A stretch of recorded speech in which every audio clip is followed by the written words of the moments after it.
Nagbabubbles pa, oh. Darating siya ngayon. Nabenta niya yung kanyang property, ang kanyang business. Hindi, wala bonus. Handa ko sa Turkey. All expenses. Mag-uusap kami na. Ang Sans Riba. Actually, kakainin ko lang to. Ito, Silvana sa.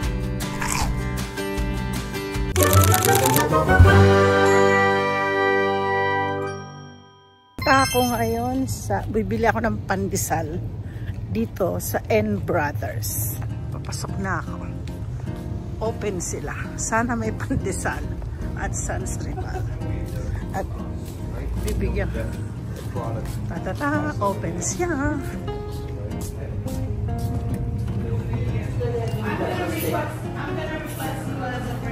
Hello, good morning. Good morning. Buti nga meron na akong may Ross. Ito ang favorite ko, oh. Sa kanyang tindahan. Ito, yan si Norman. Mag-hello ka. Siya may ari ng N Brothers. Video. Halika rito. Ako? Nakaano ko? Ito si ano? Halika rito. Ito ating. Ito yung ano. Ito yung magaling nating ano. Chef. Siya yung baker. Kaya may pandesal pa. Yes po. Nagre-reklamo ko pag walang pandesal. Ay, pandesal! Gusto ko yan. Gutom na ako. Video ko. Bibigyan pandesal at saka hot pandesal. At mag-hot pandesal ako.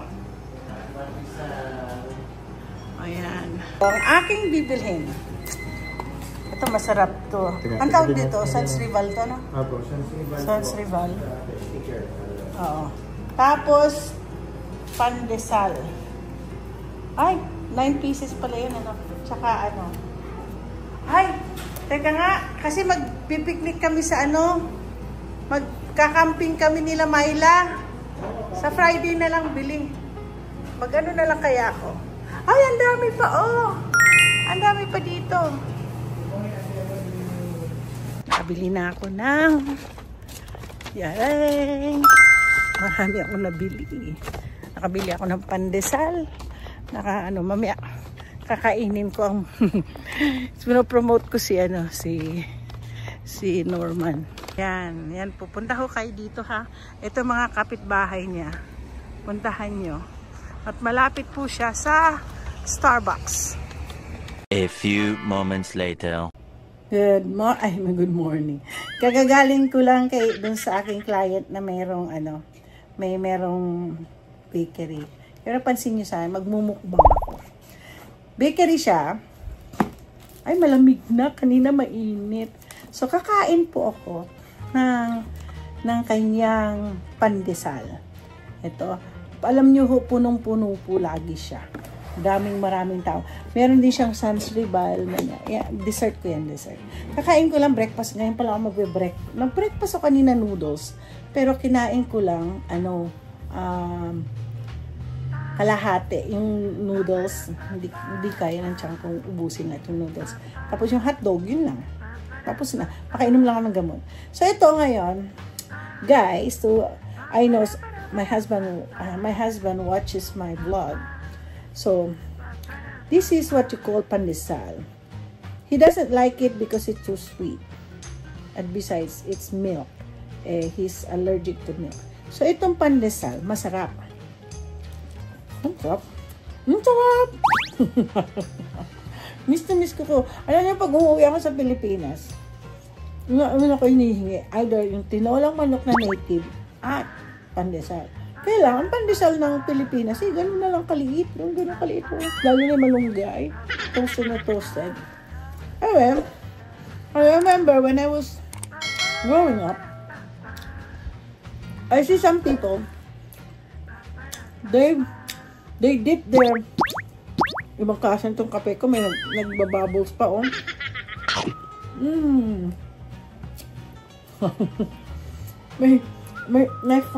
May fruit kasi yung aking kape. Nespresso kasi yan, eh. Anyway, alam mo, kahit na it's only pandesal, ay sarap. Lagyan pala niya ng creamer. At pandesal lang ito. Masaya na ako. Lunch ko na to. Pali brunch. Pero kanina may client ako. Text sa akin. Taga Seattle. Turkish siya. Darating siya ngayon. Nabenta niya yung kanyang property, ang kanyang business. Gano'n ako bonus. Punta ako sa Turkey. All expenses paid. Mag-uusap kami ngayon. Siguraduhin ko. Kasi 4 lang daw required. Wait lang bahay niya dun. Anyway, baka mga sister ko ang kasama ko. Sama ko si Myla. Hindi ko alam kung isama ko si Rico.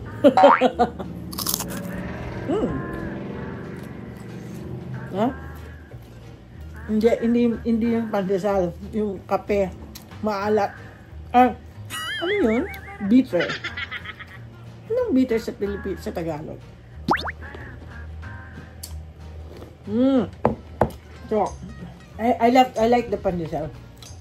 Hindi siya fluffy. Kanina, kausap ko yung maaari. Maaari kasi kliyente ko rin. Pero matagal na yan. Matagal na talaga siyang. Yung asawa niya, nagbe-bake ng cake. So, nagbe-bake siya ng cake. Tapos, may mga party dito sa amin sa Tacoma. Kay Rose kami nag-order. Ang sarap ng kanyang ano. This is N Brothers. N Brothers. Hindi mo kasi nakapaliktad. N Brothers. Dito sa Lakewood. Masarap po. Kung gusto nyo ng wedding cake, birthday cake, sa kanila.